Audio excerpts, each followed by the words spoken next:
Uncharted.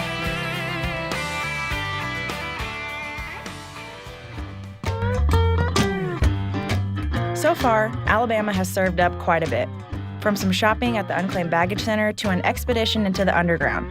And now it's time for a healthy helping of home-cooked food. Well, I don't know about the healthy part, but then again, balance, right?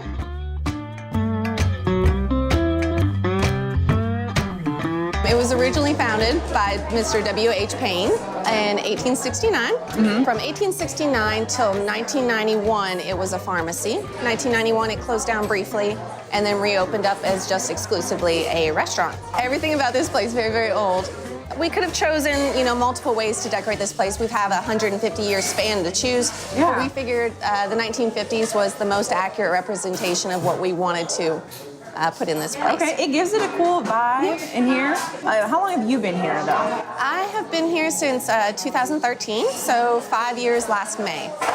So we've had it for 5 years. Me and my mom are the owners of the restaurant, and then the Payne's family actually still owns the building, and we rent it from them. So it's still in the Payne's family till this day. Okay. I went to school in Knoxville, and I got a psychology degree. Okay. Graduated 2011, and then I worked around in that field a little bit. I did some work with children in psychological hospitals and stuff like. Never really felt like it was for me. Yeah. I kind of felt like a fish out of water.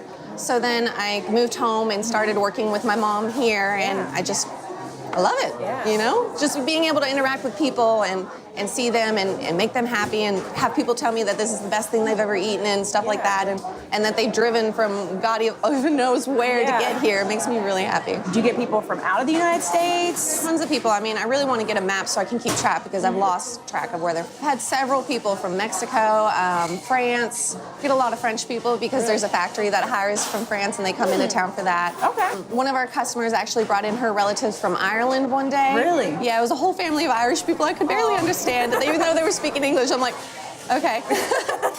It's just like a place that people want to come check out, and it's worth the trip. Yes. And so I have to ask you, what's going on with the ceiling? I love the straw. So apparently it was a trend back in the 30s, 40s, 50s for people to shoot their straw wrappers onto the ceiling. We actually have a picture from Life magazine that depicts the kids shooting straws and, the soda jerk yelling at the kids. So we just thought, why don't we bring this back? Why don't we make that our thing? And it's a great conversation starter because nobody ever knows what they are, but they are straw wrappers. I didn't. I was staring at them earlier, and I'm like, what is hanging from their ceiling? And I could tell it was meant to be there. Yeah. But I'm like, what because is there's so that? many. Yeah. Most of them are from employees demonstrating how to do it, but a few of them, probably about 25%, are from actual customers actually being able to get them up there. It's difficult, but it's doable. Yeah.